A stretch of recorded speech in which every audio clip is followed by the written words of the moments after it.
Good morning, everyone. I'm Randall from Randall's ESL Cyber Listening Lab, providing tips on language learning, culture, and human development. And before we get into today's broadcast, what I'd like to do is I'd like to do a review of other episodes that I've done or that I did in 2021 to give you an idea of some of the direction that I have been following over the past year and what is coming up in 2022. First of all, I started out last year with a wonderful episode with several teachers: Nazreen from the United States, Elaine from Brazil, Victor from Mexico, Glenn from the United States, and Carol from Costa Rica. And we talked about and discussed the highs and lows of the year 2020. It was a wonderful episode. We're going to be building upon that episode today. Then later on, I did a broadcast with Dave Sperling from Dave's ESL Cafe. He is certainly one of the internet pioneers starting back in the 1990s, and we highlighted his career as a language teacher, evolving into a materials developer, and what his vision is for the future. I also did an episode with Esther from Argentina, Sudeep from Nepal, Paulina from Costa Rica, and we talked about how the pandemic has reshaped our personal lives. Again, we're talking and discussing a similar topic today, reflecting, though, back on this past year. Also, I think one of the important parts is that we also introduce world cultures and traditions. And this was a wonderful episode that I did with Layla from Tunisia and Nazreen from the United States as we talked about Ramadan. It really a month of personal reflection, fasting, and community. And when you have over 1.6 billion people on the planet who find this holiday deeply meaningful for them, I think it was something that I wanted to highlight. And building upon that, then I interviewed a group of students from Tunisia as well with their teacher to talk about how they, as youth, understand and observe Ramadan in Tunisia. We had other people sharing their comments from different countries as well. Then in episode 51, what I tried to do also is interview teachers and students from different parts of the world. This was a wonderful episode I did with a teacher and her students from Turkey, and we explored the challenges and the successes of learning English during the pandemic era and beyond, and some of the things that they have found successful in their learning. Also, I did a wonderful episode with Mesa Adnan from the United Arab Emirates, in which she discussed how to create effective presentations in the classroom and also engaging presentations for teachers, for example, during professional development as well. Then in episode number 53 with Adriana from Peru, we actually examined the importance of idiomatic expressions in our everyday speech and how teachers can weave those expressions into their everyday language, into the classroom. I felt was a wonderful episode as well. I also gave a presentation. I don't know if you have ever experienced, but I have countless times uh, had an experience where I'm teaching the class and the class fails miserably. You know, things come unraveled, things come apart. And in this particular broadcast that I did, I talked about different ways in which teachers can bounce back from a poor lesson and what they can do in the future to improve their classroom experience. I think that's really key to everything that we do. And basically, this takes us back to today's episode, in which we are going to be examining the highs and lows of 2021 from new perspectives, from new voices that will be sharing their experiences. I'm really looking forward to that with the teachers that we have from today, teachers and in the administrative positions that they work with as well. And I'm really looking forward to their discussion. So, to get started, what I'm going to do is I'm going to do the usual introduction, and then we'll jump right into the broadcast. Feel free, just like teachers do during the last part of any particular broadcast, I encourage teachers to make sure that they share, or students who are watching the particular broadcast, to share their ideas, share their comments, because that's what makes this type of broadcast a vibrant community. And feel free. We do have Carolina from Mexico joining us. Thank you very much. We have Guadalupe saying hello. Make sure that as you're joining the broadcast, to please share your name, but also where you're from. It's always wonderful for the guests to get to know you a little bit better. So here we go. Let's go ahead and begin the broadcast. Hi, I'm Randall from Randall's ESL Cyber Listening Lab, providing tips on language learning, culture, and human development. And I think the year 2020 was a very chaotic, stressful roller coaster ride for the entire world. And the pandemic really radically altered, I would say, the global landscape of everything we do. It changed things academically and economically and emotionally and socially for everyone. Then, as we closed out 2020, I think there was a ray of hope that the pandemic was in our rear view mirror. However, I think that 2021 surprised us and caused teachers and everyone to constantly reflect and reinvent themselves, their classrooms, their professions, in order to remain relevant in today's world. I think this included people working in restaurants, to supermarkets, to movie theaters, and traditional office work that is now, in many cases, being done remotely. And in today's broadcast, I'm really excited to have three teachers from different parts of the world, from Tunisia, from the United States, and from Peru, that will be sharing their perspectives on this particular topic. So I'm going to bring them onto the broadcast right now.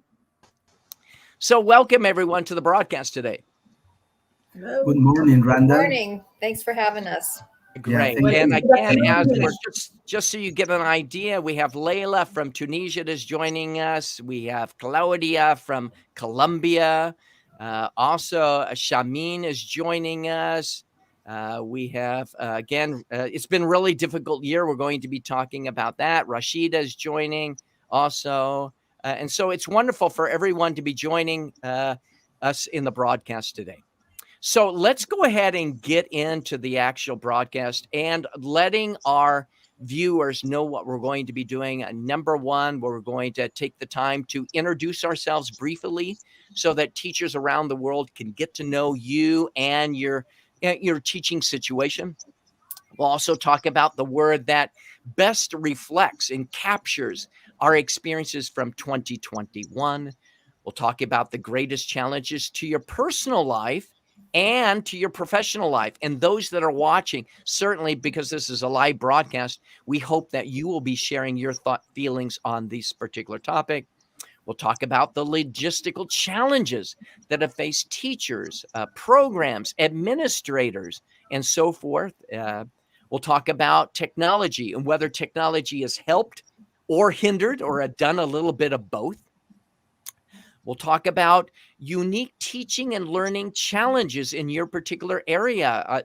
As we examine this particular topic, a lot of teachers wonder, are the ideas being shared today relevant to me in my particular situation? I know that in Tunisia, in the United States, here in Utah, Mary and I can speak to where even in the state of Utah, there are people without running water. And so forth. And we'll find that diversity there. We'll talk about naming a particular tool or technique that has transformed our lives. How has the pandemic impacted us emotionally? Teachers and students and others. Another topic we'll be covering is how the pandemic has impacted learning progress and so forth.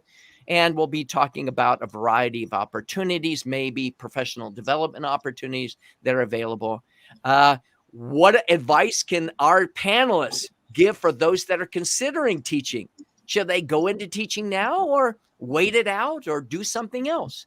And then the last thing we'll be talking about some of the predictions for the coming year. What does the coming year look like to us? So we're going to be following in that particular way. And as we look at some of the initial comments, it was really challenging for teachers, We hear that. We see Carolina says, hi, Mona, you look elegant, beautiful, Hello. great guests.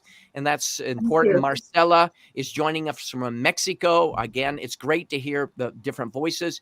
We have Jean from Peru and so forth. So again, it looks like we have a well-rounded audience that is going to be watching today. So let's go ahead and start with some very brief introductions so that those that are watching today can get to know you better. And Mary, we're going to just start out with you. We are living in Utah. So could you just tell us a little bit about yourself, what you do currently, and any changes in your work during this past year? Certainly. Well, first of all, I want to say thanks for inviting me to be part of this morning and to be working alongside with Mona and Jaime. So I appreciate that. Um, so, as Randall said, my name's Mary Porter, and I have been an ESL teacher for about 8 years until I made the switch in July to be the academic coordinator for Utah Global, which is an agency through Shorelight Education and a partner with University of Utah, to bring in international students to the university here. So I handle all the academic issues that we experience for teachers and faculty. And I've been doing that since July. As I said, prior to that, I was a teacher working alongside with Randall at the English Language Institute at the university as well. Right. And thank you very much. And again, both of us work in Salt Lake City. We really enjoy this area. And so thank you very much for sharing that. Let's just go on. Mona, tell us a little bit about yourself. Hi, my name is Mona. Thank you, Randall, for the invitation. Nice to meet Mary and Jaime today. Well, I teach at Ibn Sina High School. It is situated in Second, 15 kilometers away from the beach. And it is in Tunisia, of course, in North Africa. I've been teaching English for now 19 years, something like that. I started my career in a rural area in the country, but I moved to Msegna. This is my hometown. I've been teaching at Ibn Sina maybe for 12 years now, I think. I basically teach English, but I'm also involved in some extracurricular activities with the students inside the school. And if people noticed why we were smiling about that 15 kilometers from the sea, you mentioned that to me. I really enjoy the sea. I enjoy running. And I was thinking, 15 kilometers, I could run down there, take a dip and run home or something like that. So thank you for sharing that a little bit about yourself. And Jaime, and one of the things I do want to mention is that on my YouTube channel, Mona appeared. We were talking about specifically about your work, your activities. I think if people want to get to know you better and your work, they could watch that. Yeah. Jaime, let's talk a little bit about you. And when people think about Peru, they think about Machu Picchu, but talk about yourself and briefly about the diversity of the country and a little bit about your work as well. Well, thank you so much, Randall, for the invitation. Thank you, Mary and Mona, and to all the people who are listening and watching us in Facebook Live. I work at Universidad de Piura, which is situated in Peru, in South America, and I work at the Language Center, where we teach students from the different schools at the university, but I also work at the School of Education, where I teach British literature, American literature, grammar 1 or 2, or things like that. All right. And thank you very much. And I'm sure if you looked at each one of our countries, the United States, Peru, Tunisia, there's certainly a great deal of diversity within each country. And we have people that are talking about teaching English as a continuous learning experience. Thank you for sharing your experiences. And Claudia and anyone who is watching, feel free to make sure that you share. Nayeli from Mexico. Thank you, Nayeli, from joining. Also from Brazil. So again, and Melik says, Miss Mona is the reason why I carried on my English studies in English, all my support. So it's wonderful to see those comments today. And we're encouraging people who are watching the broadcast to share comments related to our topic. So let's talk very briefly about your teaching situations in the classroom. Number of classes, number of students, so that those that are watching could say, oh, that is relevant. Oh, that is similar to my experience, or it might be different. Jaime, and then Mary, and then Mona. Okay. Well, in my case, Randall, as I said before, I work at the language center of this University of Pura, and I have three classes there where there are average 29 or 30 students, and the School of Education I usually have 9 or 10 students. And during these 2 years, we have been working online, but starting in March, we will start working face to face. Thank God. All right, and thank you for sharing. And those that are watching the broadcast, feel free to share how many classes you teach, how many students are in a class, because I think that has an impact on the students' emotional well-being and the teachers as they wrestle during this difficult time. Mary, and then Mona. Number of classes that you were teaching, Mary, and how many students in a class? Okay.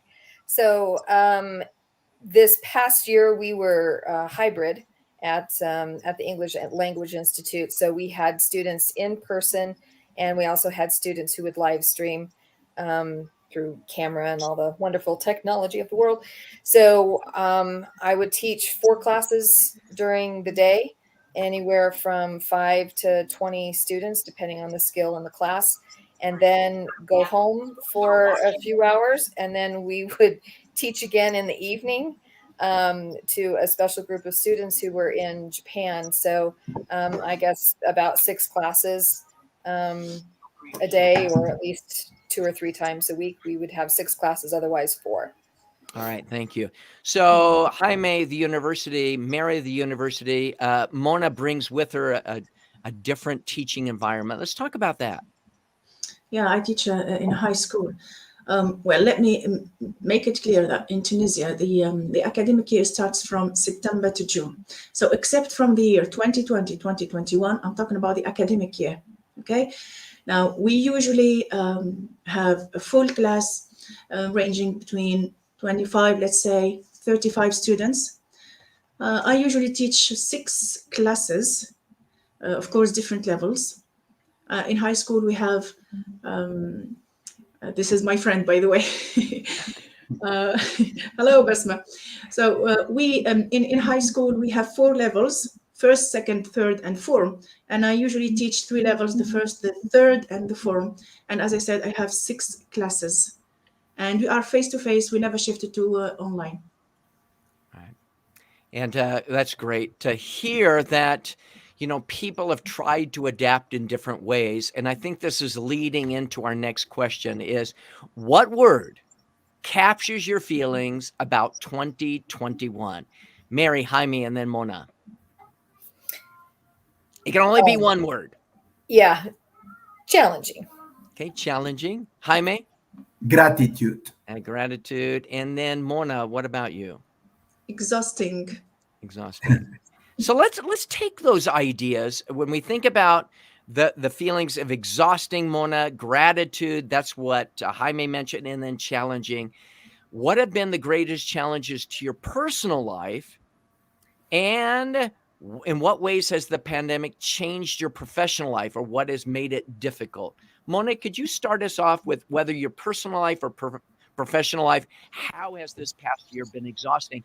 And has it been similar or different in 2020? Oh, well, it was rather teaching on my professional life. Okay, it was rather exhausting. I mean, when I teach 6 classes, I meet every class 3 times a week. So this is the normal. But with 2021, what happened, because we couldn't shift to online and to reduce the risk of getting COVID-19, the government decided to divide these classes, whatever the number of the class is, okay, to divide it into 2 groups. So, and every group has to go to school, or had to go to school every second day. For example, group number 1 goes to school on Monday. Then on Tuesday, it stays at home, and it's group number 2 that goes to school. So what about group number 1? What are they doing on Tuesday when they're not at school? Well, nothing. Well, they relax. But I think that was double faced, I think. So they relaxed on the second day, but at the same time, there was a cut in their studies. So many of them became lazy, so many became demotivated. Concerning the fourth formers who will be sitting or who would be sitting for a national exam by the end of the year in June, that was really demotivating for them. They were stressed out. They were thinking about the curriculum. They were thinking about this cut. They only go to school 3 days a week instead of 6. I know the curriculum was condensed almost to the half, but still, that was very, very exhausting. So if I may talk about my experience as a teacher, at many times of the year, I found myself, sorry, teaching the same thing or the same lesson 6 times. For example, I have one level which is third form, but I teach 3 classes divided into 2, so we have 6 groups. I had to repeat the lesson 6 times. Then what was worse, it was to prepare 12 midterm tests every term. It's a 12 midterm tests. I had to deal with the listening, I had to deal with the language tasks, okay, for 12 groups. That was very exhausting. Did you feel it impacted your ability to teach as well? I mean, you mentioned Yeah, it did. exhausting. Did you feel Yeah, that, it did. oh, this is It did. difficult to juggle? It did. All what I was thinking about, when will this stop? When will things be back to normal? I'm ready to teach a whole class, 30 students in a class, rather than teach 15 students or even 10 students in one class and be in this kind of chaotic situation, in fact. Because at many times in the year, And you mentioned also something really important about the number of students. So the total number of students, and you mentioned right before the broadcast about about names. Could you talk about that briefly? And then about we'll the names. talk about Mary. Well, what was also frustrating was that I couldn't recognize my students' faces because I only see the eyes, just the eyes. Then I couldn't match names with the eyes, and by the end of the year, I was unable to learn about 60% of my students' names, which was very frustrating and very embarrassing for me. Well, I usually learn the students' names. I usually call them by their names in class. Hello, Ahmed, or hello, Maram, or hello, okay? But I was really unable. I just looked at the students, took a few seconds to recognize the face or to recognize the name, and I failed, okay? That wasn't really nice thing. Yeah, or even in the hallway, when you're walking down the hallway and students are anticipating that you're going to remember their name. Often I think students are wondering, does she remember my name? And that could be really challenging. Yeah. Mary, could you speak to some of your experiences? You mentioned challenging. Yes, I can totally relate to the name situation, Mona, experiencing the same kind of thing. And I know that when I would go back to the ELI to visit and see students that I had online over the summer, they're like, Mary, and I'm thinking, oh my gosh, who are you? Who are you? Who are you? Yes. I can't remember. Oh, is this Akiho? Is this Yuki? Who is this? And of course I remember you. And then as they start talking about something, then you're like, oh yeah, okay, yeah, I do know that's who that is. But yeah, not to have that initially is makes it very challenging, very difficult. And while I was teaching, sometimes students don't have their cameras on, whether they're having a bad day, they're not feeling well, or they just don't want to, and we can't make them. And so you're teaching, sometimes your entire class is a blank screen, and it's very, very difficult for me to teach when I can't see to whom I am teaching. It's already a lack of connection when it's online because it's not in person. But then when you can't see the student as well, that's even more of a disconnect, and that makes things very, very challenging as well. For me, also not being particularly technologically savvy, making that adjustment from and I was a fairly new teacher to begin with. I only started teaching back in 2013. So I was in my groove and very comfortable doing what I did in the classroom, and then now I have to learn a new way of teaching and a new way of connecting, to make sure that the students understand the material and we can still have that good learning experience online. And oh, by the way, now you have to learn all of these new technological things, and it's complete freak out time, because you don't want to look like an idiot in front of your students, because they may think, well, she doesn't know technology, so what can she possibly teach me? And that And makes so sense. yeah, so you feel devalued as a teacher immediately, and it affects the morale of yourself, which then of course can affect the morale and motivation within the classroom. And then when we go hybrid, okay, I have to connect with in person and online and adjust the activities and the learning structure to accommodate both of those types of learners and make sure that they're both getting as much as they can out of the classroom. And that makes it very, very challenging and exhausting And I, for teachers and for students. And Mary, you bring in a good point. Where we work at the English Language Institute, we had in-person students, but then we had a camera in the room, a student from Bolivia or from Africa or from wherever, and helping them feel a part of the class, I think, is really difficult. I know Claudia mentioned she teaches 5 groups, different levels, 36 or 32 students. That's a lot of students. Claudia mentions that the idea of demanding, challenging, exhausting.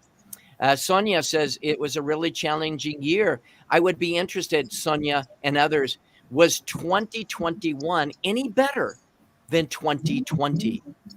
No. Best, okay, no. I'll just tell you flat out, no. And I think that was part of it. Like you were saying, people were, trying to hope, oh, maybe 2020 is going to be better. Some areas are starting to kind of come out of this, and then, that's not how it worked out. And it's like, this toying of emotions is, total roller coaster up and down. And you just, please let me get off this ride. Are we ever going to get back to normal? Anticipating normalcy, and then it actually, because of that anticipation, in some ways becomes more chaotic. Yeah. And this is Claudia. Remind me of where you are from. You're mentioning about the pandemic. We had to stop the university, had 8 months break. Trying to reconnect was really challenging. Let us know where that was. It feels horrible. Carolina from Mexico, it feels horrible to have that gap between teacher and students when it comes to connection. Mona, thank you for sharing. Total students that you had to remember. How many students? Well, it depends. Maybe 150, more or Yeah, less. It depends. It depends on the year. It depends on the number of students in the same class. It depends. And that's a lot of students. I mean, I'm embarrassed to say I have, far fewer students, but I think a lot of people that are sharing, for example, Shamin saying, the pandemic taught me to capture different platforms and find the most appropriate one to match with my learners. We're going to be talking more about that in the broadcast. Roxy, please let us know where you are from. It has been very, very demanding at first, but now it's really rewarding because I learned a lot from myself and the abilities. This could be leading also into what Jorge is going to speak about. I could develop in a short time IT for my peers and even for my students. I managed to do it as a team. We did it. You mentioned, Jaime, about gratitude. Can you speak to that? Because I think Yeah, all of us could find some silver lining in some of the things that we've done. yeah, I agree with everyone's opinions about it's been very challenging, exhausting, demanding, because as I said before, many professors in my country lost their jobs. And the saddest thing was that many relatives, teachers, and students passed away. For example, I remember I had to give a class at 4 p.m.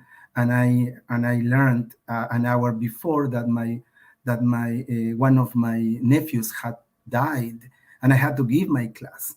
So what I say gratitude, because in spite of thousands and millions of people dying in the world, losing their jobs, not having medicines or hospitals available, we have to think that we are still alive, that we have a job, that we never stop working. Like this lady from Colombia, she said that they had to stop for 8 months. So I guess they didn't get any salary. So the same thing happened in my country with many people. They lost their jobs, they had to stop, or their salaries were reduced. But some of I would say that my university and other universities and schools were privileged because we didn't have any problem at all. What's more, we had more students than before. I guess because many students from very remote areas could attend classes virtually and they could just continue with their classes normally. So that's why because they were not normal. Something that we haven't mentioned is emotional state. I sometimes finish my classes at 10 p.m.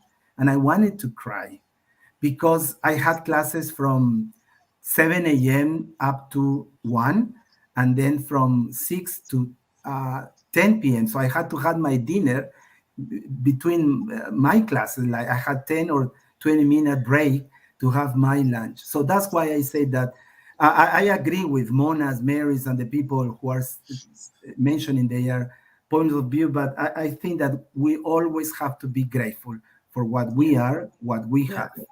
Yeah. I agree. And I appreciate that. And one of the things that, as you become vulnerable, again, we've had several comments from people talking about their experiences. Claudia, again, from Colombia, says, we are very grateful in Colombia. Exploring virtual tools has been helpful to heal. I like that. I like that idea of healing, because a lot of times people, when you lose that connection and maybe reestablish connections in different ways, I think that's really important. A new chapter. Yeah. Sonia says, hey, I don't think 2021 is any better. That can be really hard. I think, Mary, you were saying the same thing. Jaime says, Carolina says, Jaime is right. It's an opportunity for students to reach out and so forth. Cloudy mentions different virtual platforms have helped. And one of the things that recently one of my children said is, Dad, life sucks. And I have to really say that there are many cases. And Mary, you mentioned about a sign in your office. What was that? Yes, the sign in my office says, I can't adult today. And there are times when I want that tattooed on my forehead, just leave me alone for 5 minutes. I cannot adult right now. Just go away. And I appreciate the vulnerability that everyone has shared. And I think what I'd like to do is slowly transition to other topics that can help people find maybe some hope and some techniques that can help them into the coming year. And let me ask you just briefly, what were some of the logistical challenges that you, your students, or parents faced during the pandemic? Mona, you spoke to that a little bit about coming every other day and so forth. Jaime, anything specific in Peru Well, about the logistic challenges, not only in your area, but the country as a whole? yeah, many teachers, I have lots of friends in Peru, and they transformed their bedrooms into classrooms. And they had to deal with children where mothers kept on being mothers, but at the same time, they had to cook, and at the same time they had to teach, and at the same time they had to open the door because somebody was knocking or they were answering the phone. And I guess again that emotional state has to do a lot with pandemic.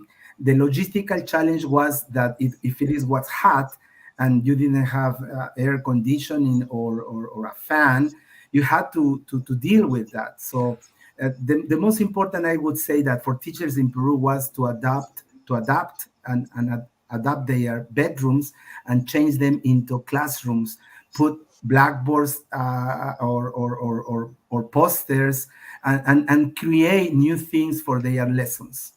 And I think that's a real challenge because, as you mentioned, many classrooms really took place in people's kitchens and people's like Yes. right now. It looks like I'm in a beautiful studio, but I'm in my grandson's bedroom.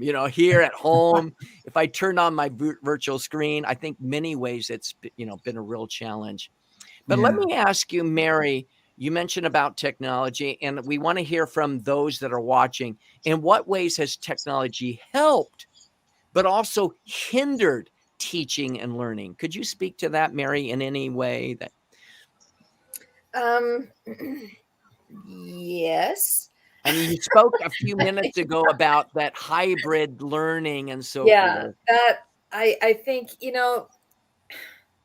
I think every day I walked into the classroom, it was, at least in the beginning, it was, well, at least we still have the camera. So for the students who can't be here in person, thank goodness we still have this opportunity to help them reach their goals, even though they can't be here.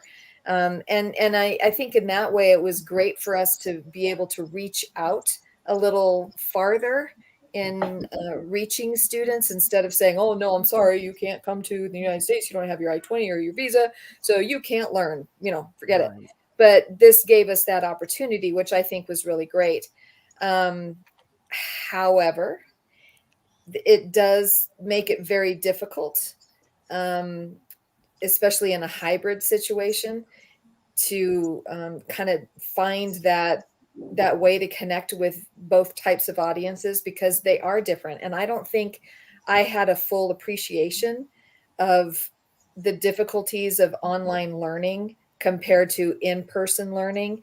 But there's also that third kind of learning, and that's the hybrid learning, because it doesn't just affect us as teachers to try to accommodate different different kinds of technology that we're dealing with, whether it's in person or technology, but you're also having to deal with how it affects the students. So when you're dealing with students on camera, it's affecting students who are in person. When you're dealing with students in person, it's affecting those who are online. And it's yeah, I think No, that no, can and thank you for be sharing that. hindered. And I want to transition over to Mona. A lot of times, Mona, as I talk with teachers from around the world, they might have students in the same classroom, but they come from different resource rich or limited environments. In other words, for example, some students might have access to a good internet connection, but two or three of my students come from a more rural part of the city who are very limited in the technologies that they might have. What can you speak about Tunisia in general, about something that I want people to be aware of in Tunisia in terms of the learning challenges facing students, whether they deal with resources, whether they deal with technology? Yeah. This is why we didn't shift to online anyway. Oh, Okay. because This is yeah, because in the big cities, most of the students, not all of the students, most of the students have a better chance to have access to internet. They may have their own computers, their own tablets, their own phones. But a little bit, when we go a little bit deeper into the country, in the rural areas, in the less privileged areas, if you like, that's very hard for these students to have an internet connection or to have a computer or to have their phones. So that was the reason why the country couldn't shift to online, because these so many regions inside the country were low of resources, and that wasn't really possible in a very short period of time to provide all these areas with internet and all these gadgets needed for online learning. and I think it's really important because when people are talking about using the internet, just use the internet, just go online, but the realities Yeah, are much different. Jaime, yeah. anything regarding Peru? Again, you're in the northern part of Peru, but what could you speak to other regions of Peru where, hey, I just want people to realize that there are different resource limitations, you could say, in some parts of the country? Yeah, Peru is divided in three regions: the coast, the jungle, sorry, the coast, the highland, and the jungle. But also in the coast is divided in rich parts and poor parts. And also in one city, like everywhere, you have public schools and private schools. And I know that, for example, here in my city and in other cities too, students had to walk 2 hours to find the highest mountain or the highest hill to get access to internet. There Yes. were some wonderful teachers who got their motorcycles or their bicycles and they went from house to house teaching their students. How did they do that? I don't know. There was this famous Ecuadorian professor we were crying. She was with us in one of our meetings, and she was explaining to us how, she said, Mona, she said, because they didn't have access to internet, she asked herself, what can I do to go and visit every single student? So I guess in Latin America, Bolivia, Ecuador, Peru, we almost have the same problem. Internet connection, number one. Number two, the big difference between public schools and private schools. Uh-huh. And Good point. also, yeah, and also the families who live only with the mother, or there is a big number of children, so that made more difficult the learning. I would not say the teaching, because the teachers were teaching, but the learning is the problem. Teachers don't know if their students are really learning, like in a face-to-face class. That's very true. Very, very true. Very well said. Thanks, And Yes, Valerie. thank you please. for sharing that. I think Yeah. even Mary and I could speak to the state of Utah in the United States. And there are many places in the United States where even in Utah, no running water, no internet connection. And so I appreciate all of you sharing that some of the complexities of doing online learning are not as simple as we might suggest sometimes. Yeah. I think that's important. Mary, could you think of one skill, whether it's with technology or just human connection or soft skills, that has really transformed your teaching this past year? And again, it doesn't have to be related to technology. And I would be interested in hearing from people, even beyond technology. What skill have you learned to really stay connected and to improve your teaching? I think for me is remembering my humanity and compassion.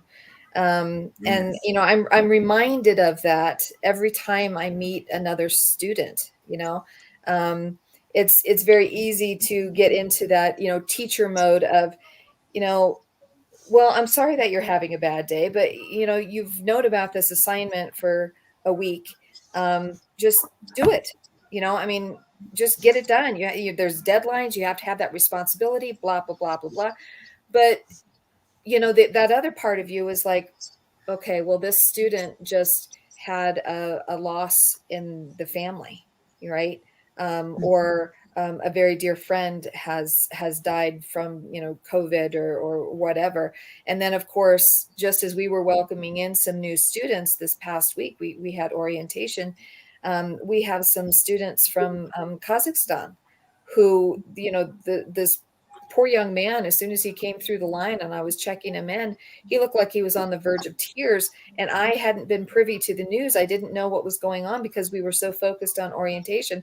And I'm like, are you okay? And he's just, you know, the chin is quivering, and I'm like, what's going on? And he said, you don't know about the news? No, you know, I mean, civil war is broken out. And you know, while he's traveling and there's no internet connection, and he doesn't know if his family's safe, and now he's here all alone, and how am I going to start classes when I'm concerned about this and about, you know, um it throws you back. You know, you've got students going through civil war, you've got death that students are having to deal with, and then you've got natural disasters, you know, with wildfires that we had this past summer that are completely displacing people. They're homeless, or their schools burned down, or you know, now their parents don't have a job because the business where they worked is completely burned down. It's very easy, I think, to really forget. Well, I don't want to say it's easy to forget about compassion, because that's Right. cruel and negative, and I don't mean it like that. But it's, at least for me, you know, you get so tired of students not turning in their assignments. Like, come on, just turn it in, do your work.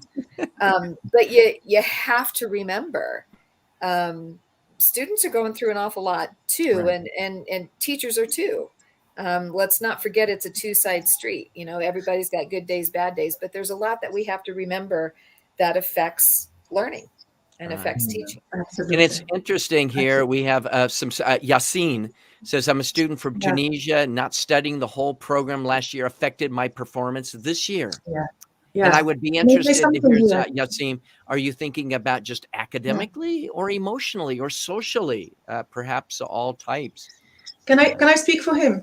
Yes, go Well, ahead. this is my student, in fact. All right, and what he's saying is right, is correct. Okay, learning half of the program last year, okay, was just like, I don't know. It was a great obstacle for them this year. Okay, this year they have the full program. Last year they had only half the program, and these students are asked and are supposed and are expected, if you like, to perform as good as they should be performing. While I don't want to say that we tend to forget as teachers. Maybe we do not really tend to forget that they have come to the new year or to this new level with half of the luggage they should Exactly. come with. Yeah. And this is a reality. They have come with half the luggage they need. And now we are supposed to teach them the whole Right. program, and we expect them to be as good as they should be. And that's And that really, gives a whole level of psychological pressure that they yeah, feel. something, something Very much. which was really challenging this year was to keep the morale high, if you like. Yeah, Right. And definitely. I am really working on having, on their mental health, if you like. And all the time, I'm encouraging these students to have, I don't know, to have like extracurricular activities. And well, that's it. And I think that's important. I mean, we have some other comments from Layla talking about hybrid teaching. It could work for some students, but not others. Going back to Jaime, you were talking people who live in the highland from Peru having the opportunity to get online classes, which Yeah. I think is And really. the question was what there was the last question you asked. Uh-huh. What Oh, was it? yeah. The question was talking about skill, any particular skill I that guess strength. that connecting, I learned to connect because Raj Gill, a friend of mine from Canada, is now connected. And she just mentioned it that we as teachers, I guess that most of us have been focused on the tasks and the contents and the exams and the classes and the syllabus and what we are supposed to do. But I guess that the first thing was to connect with the students' minds, with the students' souls or hearts, if you want. Because if the student doesn't feel or doesn't think well or doesn't feel appreciated or connected or part of the class, he won't be able to produce. And I Or guess cared that for. yeah, and that's something that I learned with these 2 years. As I said before, sometimes I wanted to cry because some students told you some stories about losing a relative, a friend, not having what to eat, or they had to cook between in classes, or things Right. like that.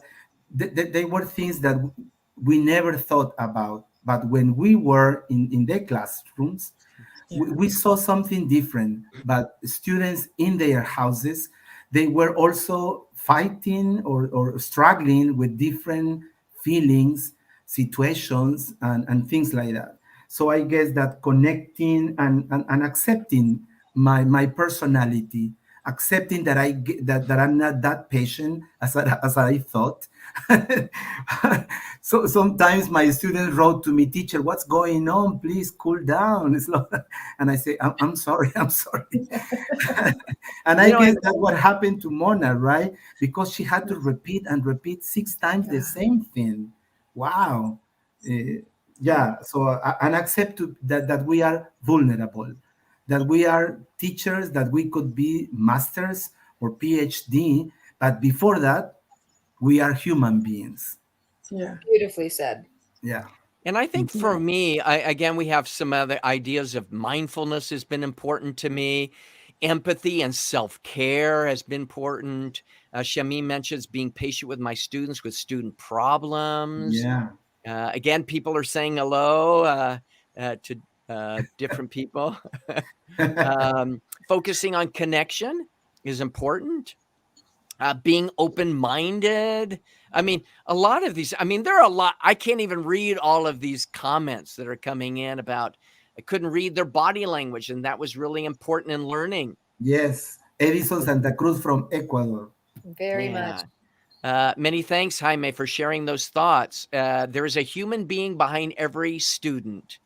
And one of the things I've really enjoyed, like Jaime, you and I met January of last year at a conference in Bolivia. Yes, Mona, me you too. and I met in 2020 Yes. online. We've Yes. presented at International TESOL together. Mary and Yes. I have worked for many years together. And I think Connections. the idea of human connection for me is probably one of the greatest things that has come out of the pandemic. Let's a couple of last things before we wrap up. We have many questions, but I want to talk about a couple of things. In what way were you able to maintain your sanity during the pandemic? What do you do outside of teaching to just decompress? Okay, Jaime, what is that? What is that? With my microphone, my karaoke. One of one one of the one of the things that helped me a lot, dear Randall, Mona, and Mary, was singing. I was singing, of course, drinking a glass of wine, just a glass, reading, watching Netflix, running, running, and the best thing was connecting.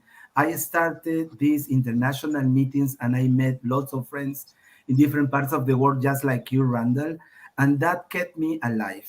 That demonstrated me that I was not the only one who was suffering. I understood that I needed some other people's advices, that I needed, that I could see that other people were struggling with different things, and that I was not the only one in this world suffering or trying to deal with this demanding, challenging, and exhausting way of teaching. And I think, Jaime, at the end of the broadcast in Facebook, if you could Yes, sir. leave a link to your own work so that people can know and be involved in those type of collaborative projects, that would be great. Yeah, I will. Mary, Thanks. Mary, what about you to decompress? I know, Mary, we've always appreciated at work on Thursdays. It was always Joke Thursday, where you would bring in jokes to share with the teachers to help us decompress. We all enjoyed that. But outside of teaching, what have you done to maintain your sanity that might be relevant to other people watching today? And Jaime, you mentioned about singing.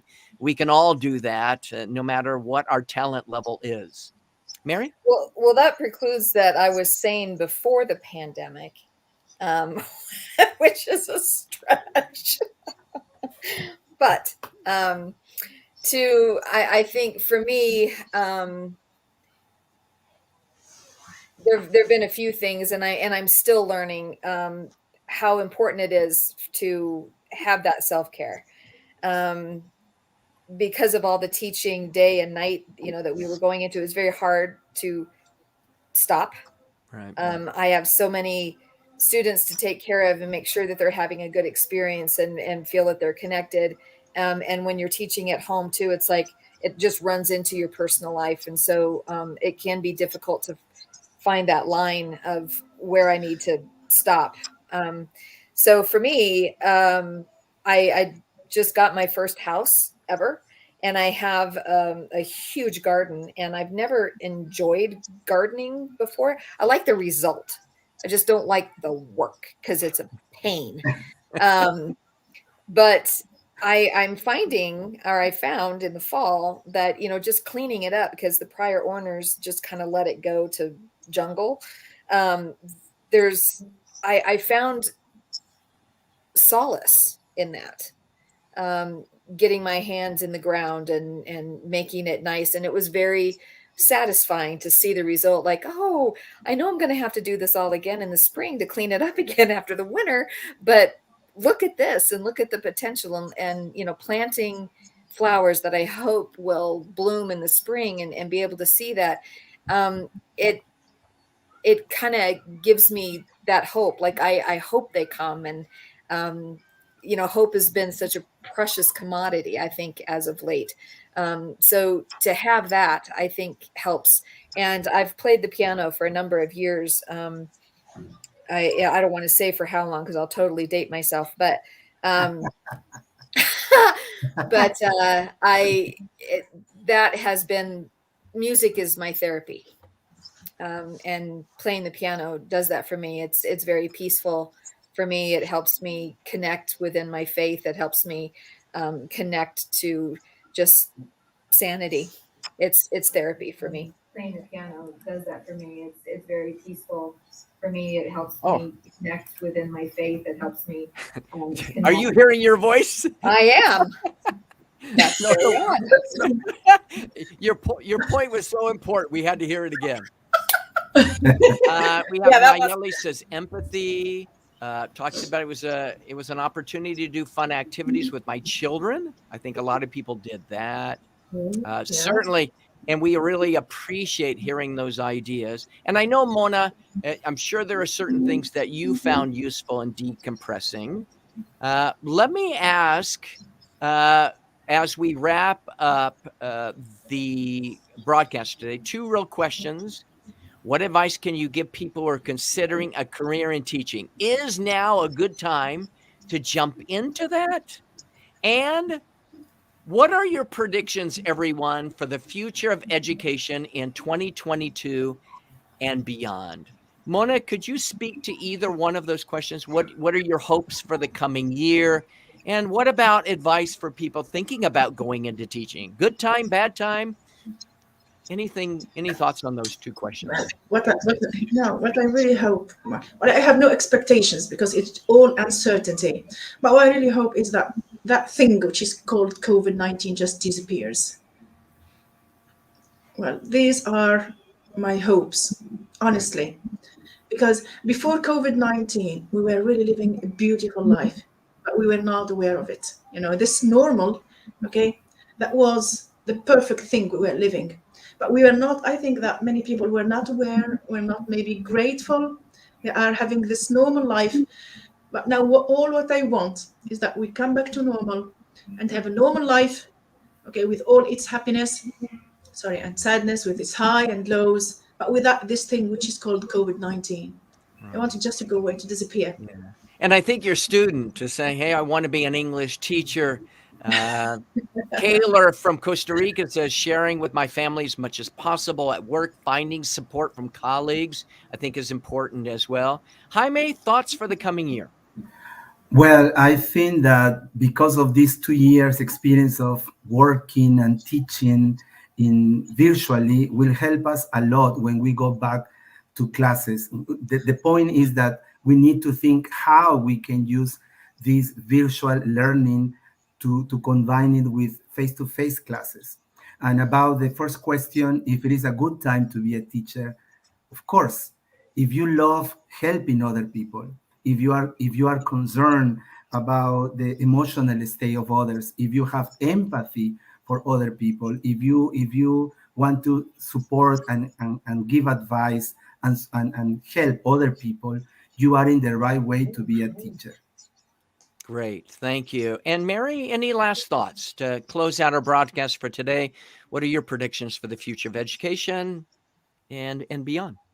Well, I think I'm with Mona on that one about predicting. I mean, I think I'm kind of done predicting with anything because as soon as you do, then it all just kind of goes, yeah, psych, you had that plan. Well, guess what?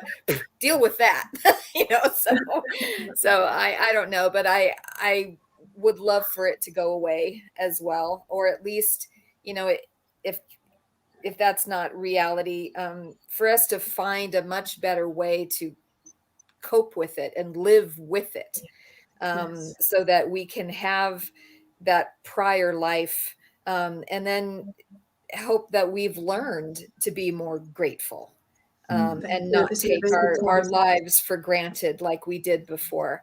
You don't know how good you got Very it well said. done. Yeah, it sounds like a cliche, but it is so very true, and I think we've all seen that.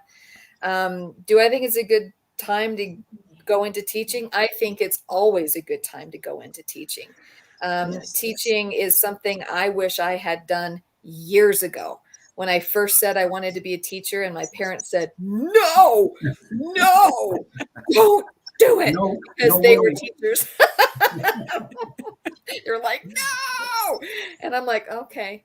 And just didn't do it until, until 2013 when I got my master's.